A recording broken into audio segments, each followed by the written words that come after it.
If I told you it took me over an hour to get ready, and this is what I came up with, would you believe me? In October of last year, I reviewed the PS4 remaster of Gravity Rush. It's one of my favorite games of all time. Before I had a PS Vita of my own, one of my cousins had the game on Vita, and there were some summers where I would stay with that side of my family, and I just remember playing this game a lot. I was just so enamored by this girl with gravity superpowers, free falling through the air very beautifully, and the unsettling, almost Lovecraftian world that she inhabits. Once I did have my own copy, it was the first game that I ever platinumed. It's one of the first games I ever purchased DLC for. True fan behavior. Since that time, like a couple years had passed, Gravity Rush 2 had been released for the PS4. I picked it up on launch back in 2017. I played it. I don't remember having strong feelings about it, but I forgot almost everything that happened in this game until I replayed it last summer. Playing the remaster was like a beautiful walk down memory lane for me, but then playing the sequel immediately after felt like such a rude awakening. I don't think it's awful. You know, it's not a crime to make a game that's less than stellar, but I didn't enjoy it. I had a really difficult time. I think the devs fell into the trap of writing a mystery story with a lot of loose ends. There's very little connective tissue, and in GR2 they attempted to answer a lot of these questions to mixed success. The series has been on my mind a lot lately. I recently found out that in 2021 the developers Japan Studio were restructured into Team Asobi, who are responsible for IP like Astro's Playroom. Of course, this also came with laying off a majority of the staff. We love that. In the game industry, Japan Studio was always a first-party developer for Sony, so Sony still owns the Gravity Rush IP, but something like a third installment of the game seems especially unlikely now, with creator Keiichiro Toyama leaving in 2020 to make his own studio. Not that a Gravity Rush trilogy would necessarily be a good thing. If there's anything that Naruto has taught me, sometimes stories need to stop. So there isn't going to be a third game, but they are working on a film adaptation, which was first reported mid-2022, but it was confirmed during a CES presentation at the beginning of this year, where they showed a couple snippets of test footage of the film and some behind-the-scenes stuff. Sony seems to have a grand design of adapting video game IP into film. There was an Uncharted movie. I honestly don't remember that happening. I don't think people liked it. But then obviously the big one is the Last of Us television show, which I feel like was generally well received by anybody who wasn't like a game purist or a weird freak about Bella Ramsey. I had no idea this announcement happened. It missed me in January completely. I don't want to be too critical about like literal seconds of footage that isn't complete. I'm pretty sure the intention is for it to be a live action film. Some people have speculated that it's going to be 3D animation because they're doing a lot of mocap work for it, but I just don't think that's the case. I feel like it's going to be live action and bad. I know this is kind of an odd way to contextualize a game review, but I feel like the Venn diagram of why Gravity Rush 2 doesn't work and why a film adaptation of Gravity Rush wouldn't work are almost a circle. I think the movie is going to be the Dragon Ball evolution of our generation. I just don't think there's a world in which it makes sense or feels comfortable to watch. I just don't see it. I just don't. I'm so sorry, Sony. The story of Gravity Rush 2 surprisingly does not start at the beginning of the game. It actually starts with Gravity Rush, the animation, Overture. Even back in 2017 when I initially played the game, I had no idea this OVA existed. I only found out about it when I was doing research on side content for my last video. It's like a 20-minute anime episode. I really wish that I had seen it before I started the second game, because jumping into Gravity Rush 2 right away doesn't make any sense. The animation is split into two parts, Part A and Part B. Part A is mostly fluff. Cat and Raven show off their gravity powers and defeat a bunch of Nevi, which are this world's monsters. The first minute, though, teases us, and there are some missing children posters. Gravity Rush, as we'll come to know, really hates orphans, so if orphans are actually going missing, huge if true. Part B is 10 minutes of critical information that contextualizes the whole opening of Gravity Rush 2. It should have been incorporated in the game in some way. It either should have been part of the main game itself once you hit play, or you should just be able to watch it from the game's main menu. It's a huge disservice that it's not available. But let's talk about how both games actually start, and we can do some comparative literature. Both 1 and 2 have the same bones. An unknown figure has descended Sid into an unfamiliar world. In one, an oddly dressed girl falls down the world pillar, landing in Hekseville, a vaguely steampunk setting in the style of French artist Jean Giraud. She has no memories, and her closest companion is a galactic black cat named Dusty, who is also the source of her powers. The intro of the game is cinematic. The first thing we see is an apple in a tree, and the player is invited to knock the apple off, invoking Isaac Newton's law of gravity, as we almost inhabit this apple as it rolls off this floating sky island and through the town, intercut with shots of everyday people in the game's credits, until it comes to a stop at Cat, the playable gravity apple, if you will. Semi-unserious. I wonder if this is why she turns red when she activates her powers. Food for thought. Anyways, she has no memories and she finds herself in an unfamiliar environment. She is also the first person to speak.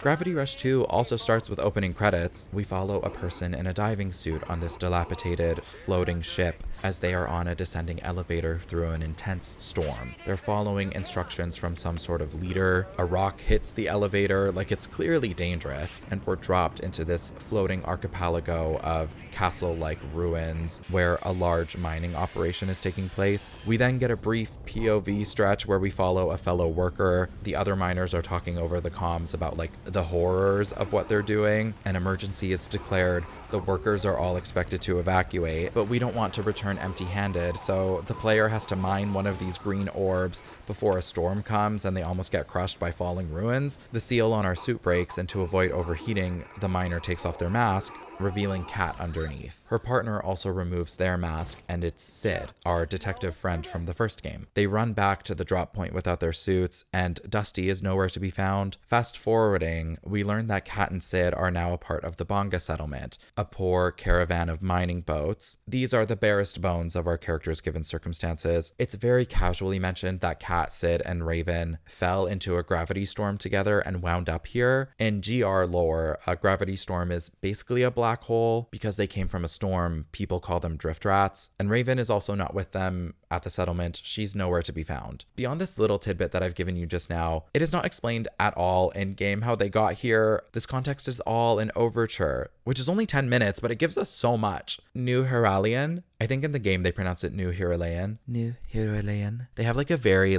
breathy, mysterious, fake made-up language. New Heralian is the government center floating over the town of Hekseville, and it's attacked by these really cool android characters who we never see again. They tamper with the gravity engine, hence our trio responding to the emergency, but the engine self-destructs, creating a gravity storm. There's also a freaky orphan experimentation facility, but I can't even go there yet. It's not a long animation, and I feel like they really capitalize on each of these minutes. There's action and important exposition that makes the game make sense, and it's in service of a stupid opening where we're not supposed to know that we're playing as Kat. And the big con of this is that the game doesn't even get good until the second act, when the consequences of the explosion finally get resolved. Because being in this different dimension has nothing to do with anything that happens in the first game, and barely pays off in this one. I don't have a glowing opinion of this game, but if for whatever reason you're compelled to try it out based on me talking about it, you know now. Play the first one, you have to watch the OVA, and then you can go play Gravity Rush 2. It'll be a smoother ride. I don't know if I would feel meaningfully different had I seen the animation before jumping into GR2 last year, but it was definitely nicer to see the event, to be shown what brought our characters to this point, as opposed to being pretty casually told by the narrative, yep, that happened and we're here now. Thank you. It would have been so useful to help us situate where we are. There's also a character moment that happens much later that I'll get into that I wouldn't say is explained by the OVA, but it provides the connective tissue needed to make sense of the moment. To conclude, I think they should have retooled the beginning. Everything they do in the actual opening could have happened in the exact same way, but the game could have just had the briefest cutscene at the beginning of the actual gravity storm itself, maybe with some pensive narration from Kat. Maybe she echoes the same first words that she did in the last game, and they all get sucked in together, maybe showing a couple of establishing shots of the kids in the facility to tease that this game is about a new set of tragic orphans. They don't even need to include the cool androids that never come back. I'm asking for maybe an extra 2 minutes of content just to tell us why we're somewhere less interesting. Chapter 1 is about life on the Bonga settlement. It's not content. I don't really care to talk about it. Lisa is the hard-ass village leader who is cracking the whip because they only make as much money as they mine. Her adoptive daughter is a shy girl named Cece. She has no memories, and she's carrying around a doll with angel wings and pink hair. Interesting. Chapter 2 follows the settlement docking at, the name, Jirga Lhao. I will be referring to it as JPL for the rest of this video. JPL is supposed to mimic Hekseville. There's 4 areas. They represent similar things. There's the main part that we dock at, where most of like the middle class live. It's made up of tall apartment buildings on smaller islands. It seems to be very commercial. There is an impoverished shanty town below where the people resort to crime in order to survive. The uber wealthy are in very disparate islands way up high, and at the tippy top of this y-axis are the military and the government floating islands. What we get is a pretty straightforward tale of classism, the working class being exploited for the benefit of the rich, the goalposts to success are always being moved, etc., etc. We live in a society, we know these things. I think the environments are pretty underwhelming. I appreciate the main city part. They really create a bustling, energized cityscape. So I like the main part, but it just feels very pedestrian compared to Hekseville. Hekseville feels weird. It's liminal. The skies are unnatural colors, and there's a vibrant cast who are affected differently by what happens in this freaky world that is tormented by gravity storms and monsters. JPL lacks this completely. The skies are a beautiful blue. The locations are relatively normal, much more similar to our world. The districts are weirdly spread out. That's a little bit more of like a level design issue, I would say. And we don't meet important people outside of Bonga. Every neighborhood is a monolith. The characters are all representative or part of their respective group. They don't write actual characters the way they did for each arc in the first game. There is no named rich person above who's particularly bad. There's no gang member in the lower district for Kat to connect to on a personal level. There's no council leader. They're all generic portraits of people. They wrote groups. They didn't write actual characters. JPL could never have a weird fortune teller with a puppet. They just could never do that. This narrative essentially follows Kat as she becomes a champion for the working class after witnessing the cruel attitude that the privileged have towards the poor. The military sets their homes on fire. Kat faces off with Raven, who is wearing a mind control mask for whatever reason. A little while later, we fight Raven, we free her. Together, they defend the Bonga settlement because now they've made an enemy of the government and the military. There's an infiltration mission where Kat has to get to the Bismalia, the military island that also has a big Chekhov's gun cannon on it. There's a mini game here where she sings for the army, and it all ends up being a setup so that the government can capture Kat and Raven. They blackmail them into recovering some research that was lost to a storm. This task takes them to a rift plane, which are the places on the other side of the storms, similar to the mining site that we were lowered into at the beginning. They're all different. In my opinion, the GR2 rift planes are all pretty hollow. I think the game's overall aesthetic plays a role in that, but I'll touch on that a little later. Outside of the story beats, you can go to the mines whenever you want and farm for gems, which is the currency used for power-ups in this game, so there's at least a mechanical reason for wanting to go. Raven and Kat are assigned to go to the Candle Zone. Kat unlocks a new gravity shifting style while they're here. The new abilities that they introduce for her and how they interact with the combat is probably what this game does most successfully for me. Kat has her normal shifting, but here she unlocks lunar style, which gives her some teal ornamentation, and as you can probably guess, it makes her much lighter. It also lets her close in on enemies a lot faster. We encounter a man from the expedition team. It's strongly suggested that saving him and his team is not a priority for the government, but Raven takes them back to safety, leaving Kat on her own. Kat finds some lost civilization at the end of the zone, and it's New Heralayan. I have no connection to this place. It's not somewhere you can actually go in the first game, but the characters say it's important because this is where they got caught in the gravity storm. They find whatever report they were looking for, and it discusses an impending darkness.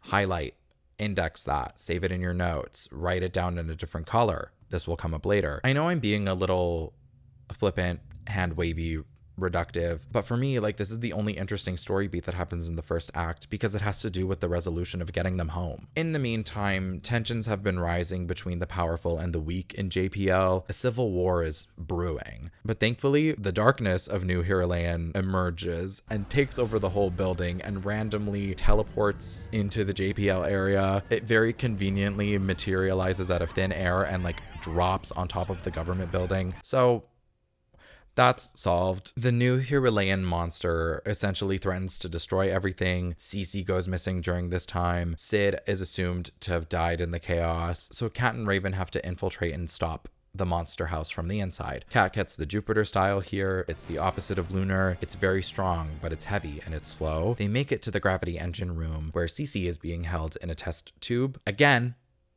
interesting. They fight the engine, which is being inhabited by Nevi, and after defeating it, a spot of dark energy pops out of nowhere and sucks the three women into another gravity storm situation. This time, though, they're in liminal space. Kat encounters Gade and Sienia. They're both creators, which in Gravity Rush lore is like the equivalent of a Greek god, perhaps, where there's like a pantheon of them. They sort of walk among us. They're omnipotent, but not really. You know what I mean? Like, they're not God, capital G, capital H-I-M, but they can do some extraordinary things. Thankfully, they allow Kat to finally go home and let the game actually start. Notice how I was able to deliver a succinct synopsis, and I didn't mention this guy, or this guy, or this guy. If that doesn't read in the edit, I'm actually quitting. Notice how I was able to gloss over the fact that Lisa is in some way indigenous to JPL. Her home was colonized by mainlanders. Her and her people were obviously pushed out from it. They stole an important treasure from her people. And in the end, she's been appointed as the new leader now that there's a government seat to be taken. You might be thinking, whoa, explain that. But I'm not going to, because it doesn't matter. There are no consequences to anything that happens in the first act of this game, to the point where it could almost not exist. Chapter 3 brings us back to Hekseville. Yay! If you agree and you're happy that the characters finally get to do some stuff that is important, like subscribe, comment,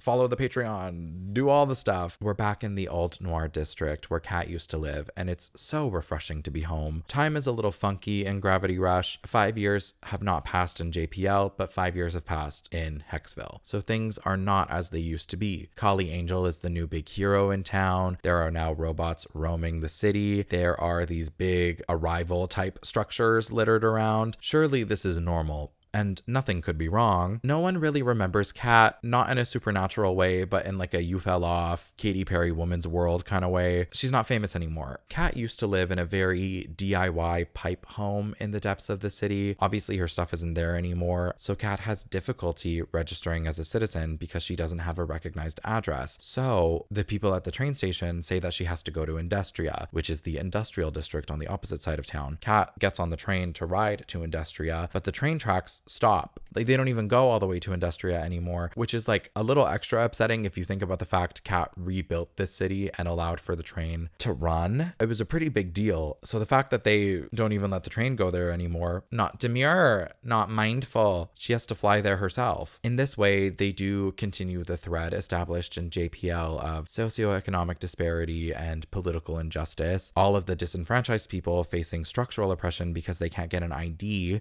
or they're poor are relegated to the Industria district, where they are under-resourced for housing and necessities. One of the missions literally just follows Kat struggling to find shelter. She runs into a wealthy man whose airboat has broken down. The floating structures in JPL are something everyone has access to. It's a lot more normal, but Hekseville is screwed into the world pillar, which is like, I guess, the equivalent of the planet in this universe. Like, that's their Earth. Instead of being a sphere, it's a really tall cylinder. Do with that information what you will. In Hekseville, New Heralion was like the only floating island. Everything else is screwed into the pillar. So driving a car is like a really big wealth indicator. We take this man on like a frustrating stealth escort mission where we have to bring him back to Plejun, which is the entertainment district, but he emphasizes the importance of not being seen. We take him around to different locations that his daughter likes, and he asks Kat about which value is most important to her: love, justice, or purpose, which is very Sailor Moon coded, I do have to say. We learn his daughter is in some way no longer with us, and some important people approach us and are like, thank God, Dr. Brahmin, we thought you were missing, because he's not just a rich guy. He's the current favorite to win the mayoral race. Brahmin gets elected and weird stuff happens on the election day. The robots are misbehaving, missiles get fired at the city, and there isn't a neighboring civilization that they'd be at war with. This is somehow a civil dispute. Kat defends the city alongside Kali Angel. Later, Kat chats with Brahmin on his office ship, and they ask her to find a missing briefcase. I wonder where I've seen my main characters get exploited by the government before when they want to find information. Refer to my initial Gravity Rush video where the government takes advantage of Kat. Let's think about Kat going to the Candle Zone in this game.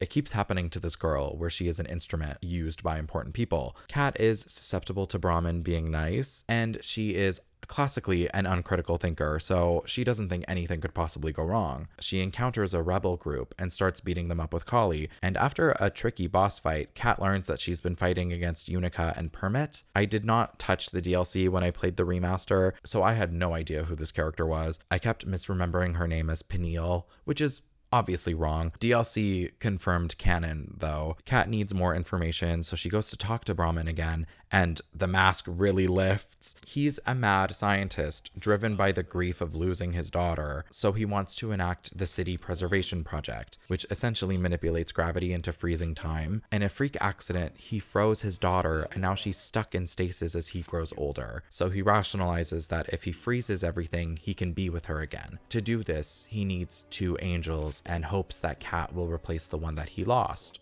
Interesting. Where have we seen an angel before? She refuses, so Brahmin sends out a broadcast on all channels that Kat is a dangerous criminal. Kat encounters a sentient city civil servant robot who talks to her in a very familiar tone and helps her avoid the cops. She gets into a big fight with Kali. Early into this fight, Raven and Cece emerge from the rift. An unknown man allegedly helped them through. They fight Kali together, and after defeating her, Brahmin has eyes on Cece because the tech recognizes her as a compatible angel. She's the missing link. The game doesn't emphasize it, but Cece has pretty similar circumstances to Kat. She's an amnesiac girl who suddenly finds herself in a new place. The parallels will continue. Later, we have another standoff against Kali, which will end up being the final boss fight with her. During this fight, crystals start growing out of Cece's body and she gets her memories back. When talking about Overture, I kind of buried the lead. I didn't tell you that we see 2 girls talking to each other in the pods, and we at least know what their faces and their hair look like. These 2 girls refer to each other as Kali and Jirga, and Jirga gets sucked into the gravity storm with Kat and Raven. Cece remembers her sister, Brahmin is her adoptive father who conducted experiments on her, and she awakens as Jirga Angel. Their names pull from Hinduism. Brahmin generally represents the concept of the universe at large. Kali and Jirga represent many things, but in this context, I think we're supposed to recognize them as war goddesses, also as creation goddesses, because they are like trying to control reality and go to a new world. I'm really unfamiliar with Hinduism, but if you are and you've played the game or just in general have an observation linking this naming convention and the plot in game to the faith itself, I would be very interested to hear your thoughts. It isn't totally clear why the angels have powers, how they were made, etc., but it's always been my theory that everything in GR is somehow gravity related. For example, I think the creators are able to very freely distort space and time, which is how they're able to create worlds kind of their own imagination. Kali, despite being called an angel, she can't fly, but she has super strength, whereas Jirga can fly. Both sisters can make pink crystal structures. Kali is often making them as platforms to jump across, but Jirga can control them much more freely. That's her main superpower, is like shooting off these crystals and using them to protect herself. I brought up mining the crystals. Crystals, in my supposition, are a solidified form of gravity energy. In this world, like they use it to power the generators that let the boats and islands float, although the ones that the angels make are lighter pink and they don't glow the same. So maybe that's like a comment on them being synthetically given powers. They don't have celestial powers the way that Kat and Raven do. There could be something there. During this clash, Kat and Raven are sent to the last rift plane that we'll see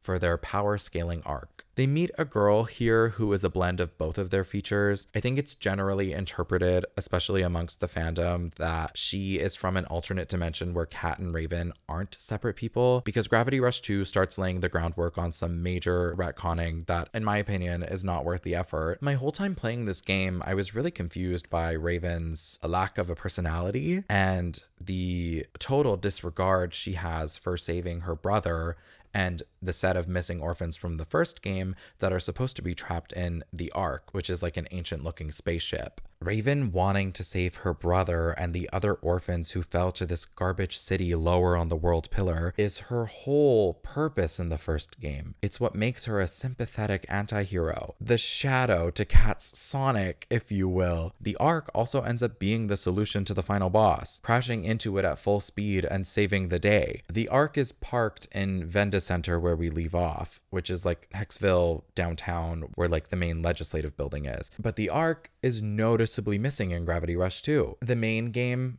doesn't address it. They saved it for DLC. Anyways, they start laying the groundwork here that Cat and Raven are maybe not supposed to be separate people, and that's why Raven has a guardian space crow, despite lacking the secret forgotten queen backstory that Cat has. So Cat and Raven fight this other girl. I'm gonna call her Rat. This is all in service of unlocking Panther and Phoenix modes, which make them very strong, very cool, not demure, not cutesy, very mindful, very powerful. After killing the rat, they're brought back to the angel fight, and the sisters start the universe freezing spell. Unica and Peniel enter the fray. They stop the ritual and start attacking Jirga, but Cat wants to protect Cece, who is still inside of her, so she starts fighting Unica and Peniel. And then Lisa somehow manages to tear through the fabric of reality and crashes into Hekseville in order to get her daughter back. This messes up Durga, who is like mentally a separate entity from Cece, and Kali gets really upset when Durga goes down. So she ends up transforming into a very big flesh monster atop the big clock tower. Honestly, I really loved this fight because it's like the grossest thing to happen in this game, and they take a really big swing with it. This is like the only part of the game where I go very surreal, very Lovecraftian. I keep accidentally talking in the very demure, very mindful cadence, and it really is giving me brain rot. Anyways, Cat and Raven are able to defeat Kali once and for all with their new big bad mode changes, and Kali explodes into fairy dust. It's very beautiful,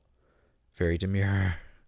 The end credits roll, and Brahmin is confirmed impaled and dying, but he's happy at the notion of being reunited with his daughter. Maybe in the afterlife he has a chance to see her again. Cece is upset her sister died. Cat and Raven are celebrities again because they saved the town. JPL is now accessible from Hekseville. Sid is still missing, but Lisa asks Cat about a man named Alias. He's the guy who was talking to us from the robot earlier, and I guess he brought Lisa here because there's a big bad impending doom on the horizon. He's also the missing link for who brought Raven and Cece earlier. I would have just assumed it was the creators, but it was not them. The last frame in the ending credits is of a golden woman standing atop a water tower. This has the energy of teasing a third game, especially because GR2 has so much setup that's unrelated to GR1, but these are fake out credits, like in Everything Everywhere All at Once. I'm a little curious as to the number of people who genuinely stopped playing when these credits rolled, even though the game continues immediately after, and there's even a title card that says Edo, the final chapter. This is where we really start getting some answers for the first game. The Shining Woman has been spotted around Hekseville, so Cat has to gather some more information about her. The Shining Woman disappears, and then Alias shows up. It's hard to trust his intentions, but it seems like he's helping Cat from behind the scenes, interestingly enough. He appears to her and claims a dark ocean is going to start swallowing everything, so Cat and Raven begin climbing up the world pillar. At the top, they reach a white, snowy kingdom called Edo. There are white Nevi up here, but they're not violent. People seem to recognize Cat. Cat and Raven are boated by a local to a castle, which is the same one that Cat sees in her mind palace in the first game. They're greeted by the current king, Kai, who refers to Cat as his aunt. I don't know if he says that as like a respect thing or if they're genuinely related. Not super important, but he's very excited the queen is back. So excited that he brainwashes her and traps her in this like purgatorial loop where all she does is hear the people's complaints and then goes to bed. In the background, Alias is working with Chancellor Cicero with an X. Maybe it's like Cicero.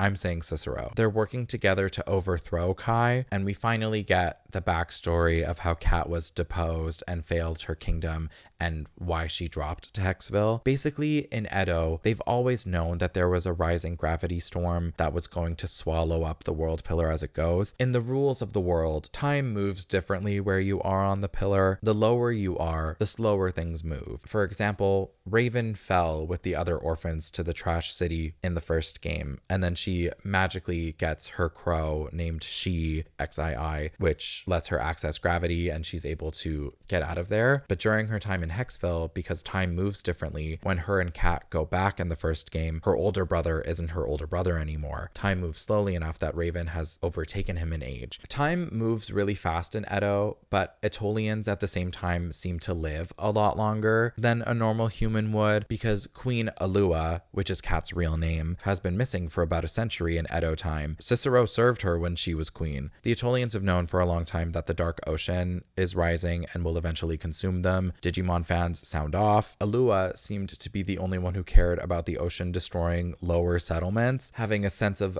love, justice, and purpose was not helping her. The Atolians were not featuring that. Alua was already negatively received by the public because it's very common for leadership in Edo to have a guardian, which is what Kat's companion Dusty is. It's expected that the rulers have a space dust animal, and Cicero was the one really leading the charge in betraying Kat, and Sid, who was Kat's other retainer, but he supported her. Honestly, I'm really fuzzy on the Sid explainer. This iteration of Sid was killed, and then he's later reincarnated as the one we meet in Hekseville. We also get confirmation during this lore drop that Sid did die during the Bismalia stuff. Sid in this game is confirmed to also be Alias, which was something theorized in the first game based on the details of a mission over the walkie-talkie where Alias sounds the exact same as Sid, but Alias is like a supernatural robot incarnation of Sid. Don't quote me on that. There's a lot of big brain Gravity Rush stuff that I understand. The Sidlution is murky for me. Anyways, with Alias's help, Kat realizes that she's living a slightly different version of the same day over and over and over again, and she's able to break out of her brainwashing, and then she frees Raven and Dusty and She from the castle dungeons, and we officially meet the third creator named Bit. He's appeared a couple times throughout the game as like a malnourished looking orphan who keeps saying very cryptic, omnipotent things, but here we see him in his creator god form. Narratively, Bit serves the same function that Sienia did in the first game. Sienia's ethos has to do with like eyes, seeing the truth, being able to see past lies. She does the whole Kat, you need to remember who you are thing. Obviously, Kat doesn't fully get the answers, but it's implied enough for the viewer. Bit does that. He sends Kat to a mind palace, but we get the full story. We get more information about the coming apocalypse. We see Cicero push Kat off the world pillar, which is like when she falls to Hekseville. He kills Sid, but Bit is the reason that both of them end up in Hekseville. Bit created Dusty for Kat so that she would survive the fall. Actually, maybe the Sid that we meet in Hekseville is just a different person, and then they're split into Alias. It doesn't make sense to me. I can't do this. As Kat is making her escape, Kai is revealed to be a very bad person, a mad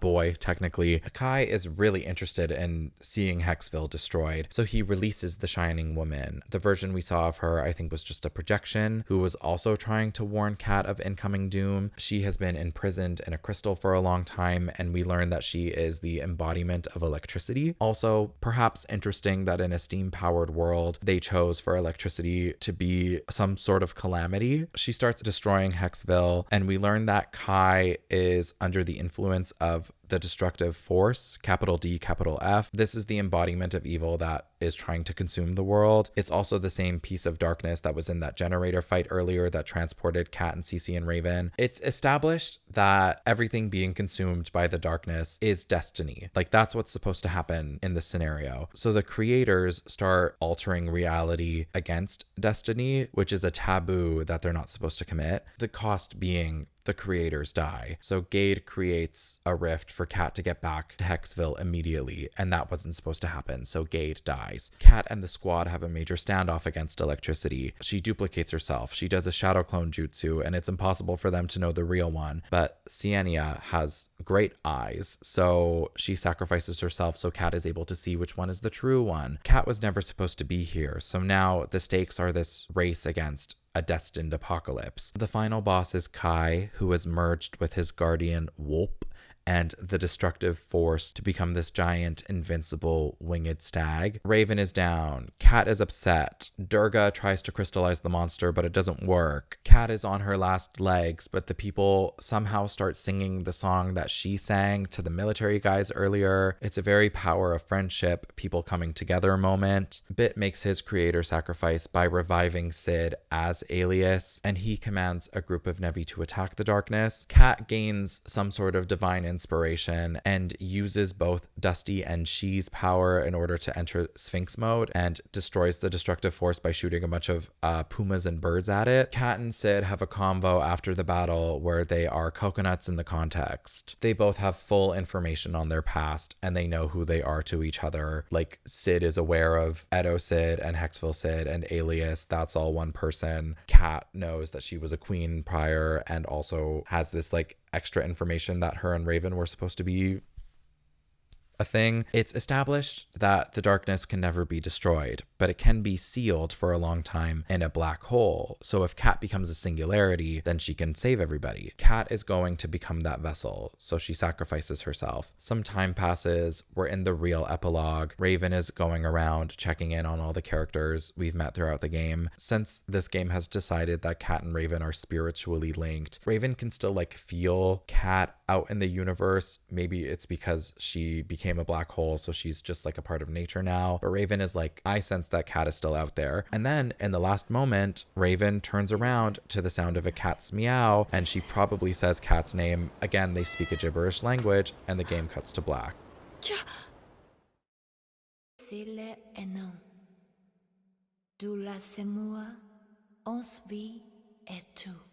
Normal credits roll now with screenshots of the game. There's nothing cryptic leading into the next thing.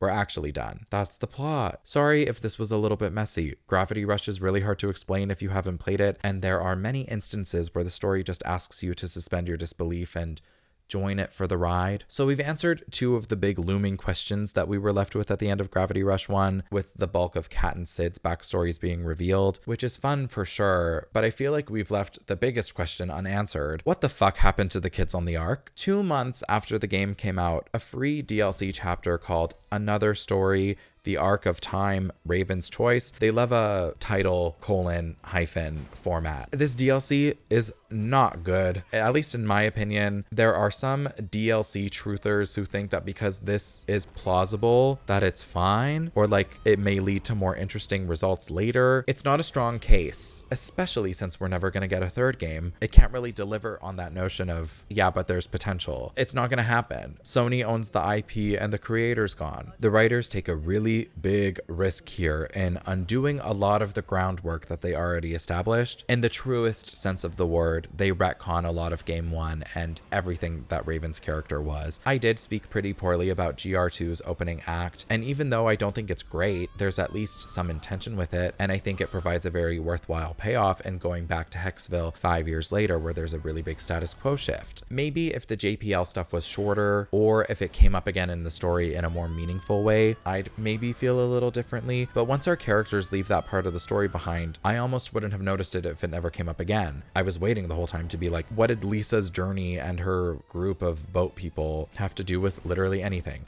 Hello, it is me from the editor's chair. It is currently like 2 a.m. I've been editing this monolith of a video for like 2 weeks. Please subscribe. It's taken so much work and like much longer than I thought it would. Anywho, I am suddenly realizing, perhaps in my exhausted stupor, that the story already contains everything that would fix it, if that makes sense. Like, they already have all of the pieces. Remember earlier when I flippantly was like, Lisa's story is stupid, there's like a treasure that was taken away from her people, and then my other big pain point is that all of the kids were supposed to be trapped on the Ark, but then the Ark isn't there anymore because this DLC undoes that. We don't understand what the Ark is based on Hekseville. The Ark doesn't seem to be from there. So why not make the Ark a floating ship from JPL? And then once Lisa ascends into leadership, she finds the treasure somewhere, and then the treasure ends up being the key to unlocking the Ark and getting the kids out. Like, it's not necessarily symbolic. The literature might not be like super duper strong, but at least that would make sense for merging JPL and Hekseville and having that resolution be, I don't know, sound. And then you play more into this theme of getting everyone home. Like, Cece's back in Hekseville, but she can choose to be in JPL because her chosen family is there. The children from the first game stuck in the Ark are saved and they can live their lives in Hekseville. Kat knows where she came from. Sid knows where he came from. Lisa has reclaimed the place that her people are from. That would create a really nice through line for all of the characters involved, and it would at least make sense as to why they're all participating in the same story, because right now we have a couple different parties happening and you just kind of have to deal with it. Does that make sense? I'm logging off. The narrative in JPL is so contained, and it works as an isolated story from our main plot, but it really just feels like a distraction in the end. I also only think that Lisa breaks through randomly to give the player a reason to freely travel between JPL and Hekseville, you know what I mean, so that they don't throw away the city that they built. I don't really want to talk about the DLC. Essentially, Raven doesn't solve the problem of the kids being stuck in the Ark. She's exploring her own past when she was a child. Her name is Satya. Raven is a nickname, similar to how Cat is a nickname.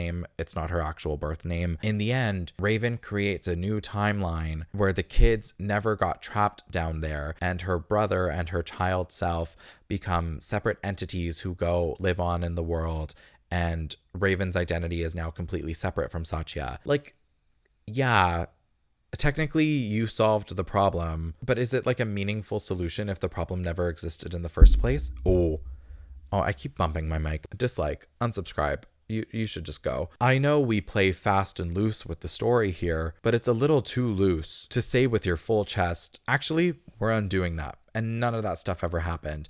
And it's all in service of this like weird rat narrative. Like, it's to make dark-haired Cat make sense. And I think the only reason we have rat is to justify Cat becoming a sphinx at the end, because that's implied to be the final form. But for me, that just like really gets in the way of this like sapphic connection that the two girls have that I think is quite fun. I just don't think they needed to gut Raven's character the way that they did. Like, they absolutely defang her. They take away her agency. They remove her plot. Like, it's just so weird. Like, you have these four characters: Cat, Sid, Cece, and Raven. I'm going off book now. I just made this connection. But you have these four characters who are all connected by having a mysterious origin that they don't fully remember. The names they use currently are different from their birth names, or in Sid's case, they have like a major alter ego. All of these alter egos are in service of them getting powers. There's something going on there, but I think like they take away everything that makes Raven a character, and it's not even fun. Like, she's just an accessory to Cat in this game, and I don't know why they chose to do that. It just like, it really came from out of nowhere, and it's all in service of Cat and Raven being two sides of the coin the industry loves to spend. I do like the bad guys here though. I think the light and dark embodiments, pretty cool. Is it confusing that we have two darkness embodiments in the same game? Yeah, but they look cool, so I guess we can put them in turbo hell with the cyborgs because they're not going to come up again. As a game, Gravity Rush 2 is really a mixed bag for me. Exploration was really my favorite part of the first game, and I think something about the physics engine in 2 just like isn't calibrated correctly. I found myself really frustrated with a lot of instances where Cat has to land on a specific platform, but she's just like both too floaty and too slippery that it makes it really hard to do anything that's precise. Oftentimes I found her gliding off of platforms in a really unnatural way. This is remedied a bit later with the lunar style. I had a lot more fun just like moon bouncing off of surfaces. I do think the combat has improved a lot, especially with the way the lunar and Jupiter styles affect combat. You're still flying around and kicking things, but the game does punish you if you're not trying out the new styles against certain enemies. Like Unica and Permit, you have to use the lunar style because your kick now becomes a warp. So instead of flying to the target, you just appear at them. So when dealing with fast enemies, Cat has to do that now. And against Kali Angel, she's really like physically tough. So you have to switch to Jupiter style in order to create an opening against her. Otherwise, you're just going to do very minimal damage and the fights are going to take a really long time. Aesthetically, I think this game is a flop. I really hate it, actually. The only aspects that I think look good and keep in line with the original are the character designs and the comic style cutscenes. The character models and the way they're drawn look like Gravity Rush, but everything else has a new layer of polish and lighting. It really evokes the time where people would render 3DS games like Pokemon Sun or Majora's Mask in more powerful software to show an example of what these games would look like in high definition. I just miss the crunch of the original. They maintain a cel-shaded style, but most of the areas lack the black outline that made the first game look like it was inspired by a comic book. It makes an area like this Rift plane feel unfinished, like the devs were playing around in Unreal or Unity and wanted to copy that look in their own proprietary engine. The crystal gem currency also lacks the bright glow. They look like dull objects. The UI is also really strange. Like, why did we pick a splashy neon color scheme? Why are there star overlays on pretty much everything? Why isn't the map a drawn rendering? Like, I don't expect everything to be a direct copy from the original, but that UI is supposed to mimic a newspaper, and it's cohesive with Gravity Rush being presented as print media brought to life. I also found it really annoying that they tried to introduce introduced social features. Like there's a camera function that's supposed to have some sort of Instagram functionality, and they added an online point system that just doesn't make any sense. And there are exclusive costumes that are locked behind that point system, and they shut the servers down really early. They wanted to do it after a year, but they kept the servers on for 18 months because fans complained. But that feature itself was an absolute flop. Like no one cared. The first Gravity Rush feels like an honest effort to make a new IP that happened to resonate with people. GR1 isn't perfect, but I at least think it's good, and it's really honest in its presentation. GR2, I think, loses the charm in trying to answer the questions. Like, we knew that Kat was a queen. I think they do a good job of filling out that backstory in 2, but I don't know if I concretely needed that answer. Nothing really changes if Sid is Alias. He has a different role now, but I don't think the actual confirmation is as interesting as the fans drawing that connection for themselves. Sometimes having the room to predict and speculate is more exciting than having the answers themselves. To quote ContraPoints, the point of striptease is that the viewers want to see a naked woman, but once the woman is naked, once the barrier is removed, the show's over. Speaking for myself, I think anticipating Gravity Rush 2 and exploring through forums of people disagreeing and interpreting the text through their own lenses and picking at specific lines that seem to guide the narrative in a certain direction, but then there's another line that takes us to a different answer. Like sifting through all of these old forums even 10 years later is like really interesting to me. And I think the first game is really thought-provoking because it doesn't tell the audience what to do, but it invites them to ask questions. But for me, the curtains that close out Gravity Rush 2 do not feel like a graceful brush of the stage met with thunderous applause. They hit the ground, thudding loudly. I think GR2 has a really hard job to fill as a sequel, and it does some things really well. Like I think the story that gets told in the second and third acts are competent and at least make sense, but then it's just as equally held back by a first act that's all dead weight, and a retcon released after the game itself that reduces the deuteragonist to a reflection and agent of our lead. For everything they get right, there's just like another decision that is so baffling. And that brings me back to my initial concern. I have no idea how they're gonna adapt this story into a film. I think there's enough content to fill out a 120 minute runtime, and some of the test footage they've done shows Kat fighting the destructive force. So I don't know if that means they're going to tackle the plot of both games, but I just don't see a future in which this film is successful. Unless they have a total freak at the wheel who is really into surrealism and willing to make the film weird, I just don't see it, especially since the original creatives aren't even at Sony anymore, and I'm confident that they're not consulting on this film. Based on the clip itself, it does have that uncanny silicone CG sort of look. People are complaining that Kat's outfit isn't sexy enough, but I think that's a weird aspect to hold sacred. Like, what an interesting way of saying, I'm not going to watch this movie if I can't get off to it. I just don't know how the story will fare. Like, are they going to give it a Marvel superhero treatment? That seems really likely. It's possible that the movie won't look anything like this, and you know what? I've had bad takes on the internet before. If the movie's good, I'm so looking forward to being wrong, but I'm extremely skeptical. I better be seeing chartreuse skies, and if I'm not, I'm walking out. Gravity Rush does a lot to feel otherworldly. They don't live on a planet, they live on a pillar. They speak a made-up gibberish language. The whole sky changes color depending on which neighborhood you're in. The sequence of time plays out similar to a stage play in that it's a bit nebulous, and they play a lot with the V effect, the Verfremdungs effect. I don't know if I'm saying that right. It's a Brechtian concept. Basically means that you're exposing the mechanism of the play. I could probably do a separate smaller essay on that now that I'm re-entering my academic era. I think if they're willing to embrace everything that makes Gravity Rush an oddity, then maybe it has a chance. But I just have a feeling that they're going to focus on commercial appeal for the widest market because they're already taking a risk on a smaller IP and like a niche cult fandom, because Gravity Rush never took off. It sold okay, but not great. And if it wasn't a Sony exclusive, I feel like a lot less people would know about it. Granted, I don't think a lot of people played like Everybody Golfs or whatever that game is called. Like, even though she's been used as a franchise representative in other places, Gravity Rush does not have the pull, at least not in the West. Anyways, I'm keeping my expectations low. Have you played Gravity Rush? Have you played Gravity Rush 2? Have you played the DLCs for either game? Is Permet your favorite character? If so, why? And also, tell me who she is. Do you disagree with me about Raven's story? Do you disagree with me about the movie? Are you going to see the movie when it comes out? Unless it winds up in development hell, it probably has an estimated release date of sometime 2026 at the latest. Will you see the movie when it comes out? Will you see the movie based on my coverage of these games? Let me know and have a wonderful evening. Try not to get stuck to the ceiling. I know you have a problem with that. And I will see you in the next one.